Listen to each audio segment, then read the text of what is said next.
Addis Ababa, Ethiopia is waging an escalating crackdown on civil society, Human Rights Watch said Wednesday, denouncing the suspension of two independent human rights groups in recent weeks. In December, a government body overseeing civil society suspended the Ethiopian Human Rights Council, EHRC, the country's oldest independent rights group, and the Ethiopian Human Rights Defenders Center, EHRDC. The suspensions were based on allegations they lacked independence and were acting beyond their mandate, HRW said in a statement. The government move was part of their escalating crackdown against civil society.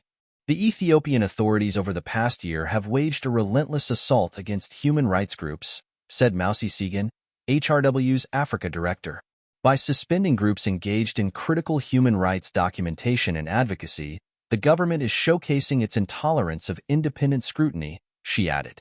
It follows the suspension of three other rights groups in December: the Center for the Advancement of Rights and Democracy, Lawyers for Human Rights, and the Association for Human Rights in Ethiopia. Only the latter has since had its suspension lifted. Bilin Siem, spokesperson for Prime Minister Abiy Ahmed, said since 2018.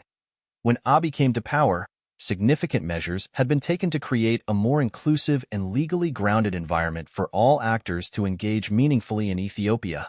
This includes transforming a once restricted and tightly controlled civil society space into one that allows organizations to operate freely and in a nonpartisan manner, in compliance with the laws of the land, she added. The country of around 120 million people in the Horn of Africa is facing several armed conflicts, particularly in the most populous regions of Amhara and Oromia, where federal forces are fighting armed militias. Both federal forces and militias have been accused of human rights violations.